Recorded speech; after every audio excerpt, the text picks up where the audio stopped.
তাহলে কি শান্তি চুক্তির নামে ইরানের কাছে আত্মসমর্পণ করছেন ট্রাম্প? অন্তত ডেমোক্র্যাট শিবির থেকে সেই কথাই বলা হচ্ছে।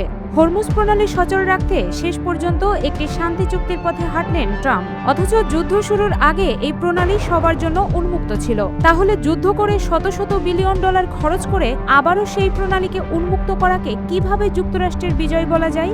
এমন প্রশ্নই আসছে ডেমোক্র্যাট থেকে বিশ্লেষকদের কাছ থেকেও। হরমুজ প্রণালী নিয়ে ইরানকে দীর্ঘদিন ধরে নানা ধরনের হুমকি দিয়ে আসছিলেন ট্রাম্প নেতানিয়াহু, কিন্তু কোনো কিছুতেই টলাতে পারেনি ইরানকে। উল্টো পুরো হরমুজ সবসময় নিজেদের নিয়ন্ত্রণে রেখেছে তেহরান। ট্রাম্প জানিয়েছেন শান্তি চুক্তি সই হলেই হরমুজ খুলে দেয়া হবে। বিশ্লেষকরা বলছেন এখানেও নিজের পরাজয়কে মেনে নিতে হলো ট্রাম্পকে, কেননা চুক্তির আগে হরমুজ প্রণালীতে কোনো নিয়ন্ত্রণ প্রতিষ্ঠা করতে পারেনি যুক্তরাষ্ট্র। রোববার থেকে ট্রাম্প ঘোষণা দিয়ে আসছেন যুক্তরাষ্ট্র ও ইরানের মধ্যে একটি পারমাণবিক ও শান্তি চুক্তি সই হতে যাচ্ছে। কিন্তু চুক্তি সইয়ের আগেই ওয়াশিংটনে শুরু হয়েছে তীব্র রাজনৈতিক বিতর্ক।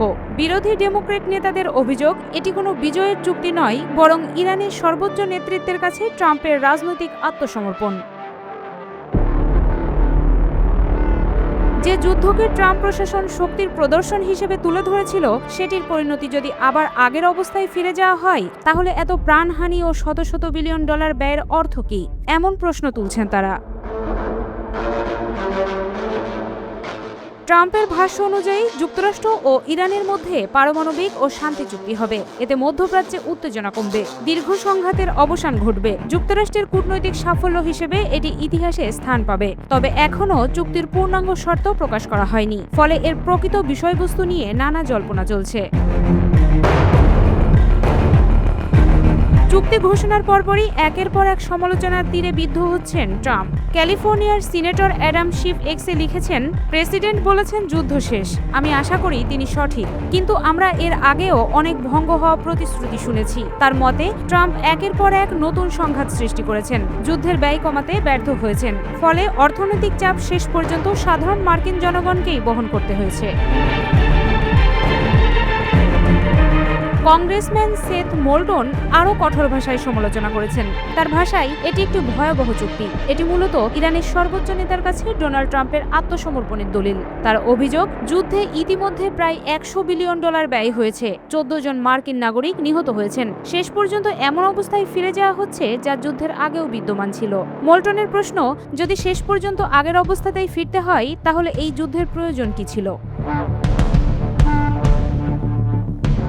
তাদের যুক্তি কয়েকটি বিষয়ের উপর দাঁড়িয়ে আছে। যদি ইরানের পারমাণবিক কর্মসূচি পুরোপুরি বন্ধ না হয়, তাহলে যুক্তরাষ্ট্র তার ঘোষিত লক্ষ্য অর্জন করতে পারেনি। যদি নিষেধাজ্ঞা শিথিল হয় বা কূটনৈতিক সম্পর্ক স্বাভাবিক হয়, তাহলে ইরান আন্তর্জাতিকভাবে নতুন বৈধতা পাবে। ডেমোক্র্যাটদের দাবি, শত শত বিলিয়ন ডলার ব্যয় হয়েছে, মার্কিন অর্থনীতি চাপে পড়েছে, জনগণের করের অর্থ যুদ্ধেই শেষ হয়েছে। এটা আত্মসমর্পণ ছাড়া আর কী বা হতে পারে?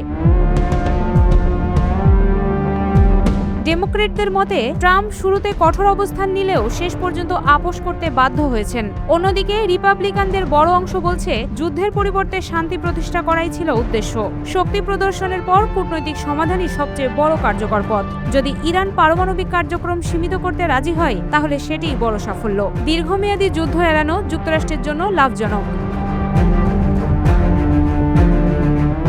বিশ্লেষকদের মতে এখনও কয়েকটি প্রশ্নের উত্তর স্পষ্ট নয়। ইরান কি কি শর্ত মেনে নিচ্ছে? ইউরেনিয়াম সমৃদ্ধকরণ কতটা সীমিত হবে? আন্তর্জাতিক পরিদর্শন কিভাবে হবে? নিষেধাজ্ঞা কতটা প্রত্যাহার করা হবে? যুক্তরাষ্ট্র কি ধরনের নিরাপত্তা নিশ্চয়তা দিচ্ছে? এই প্রশ্নগুলোর উত্তরই ঠিক করবে এটি ঐতিহাসিক শান্তি চুক্তি নাকি রাজনৈতিক আপোষ। ট্রাম্প যে চুক্তিকে শান্তির নতুন অধ্যায় হিসেবে তুলে ধরছেন, বিরোধীরা সেটিকেই দেখছেন রাজনৈতিক আত্মসমর্পণ হিসেবে। প্রকৃতপক্ষে এই চুক্তি কতটা সফল বা ব্যর্থ তা নির্ভর করবে এর পূর্ণাঙ্গ শর্ত বাস্তবায়ন এবং ইরান কতটা প্রতিশ্রুতি রক্ষা করে তার উপর। তবে একটি বিষয় স্পষ্ট, চুক্তি সইয়ের আগেই এটি যুক্তরাষ্ট্রের রাজনীতিতে নতুন বিভাজনের কেন্দ্রবিন্দুতে পরিণত হয়েছে, আর সেই বিতর্কের রেশ আন্তর্জাতিক অঙ্গনেও ছড়িয়ে পড়েছে।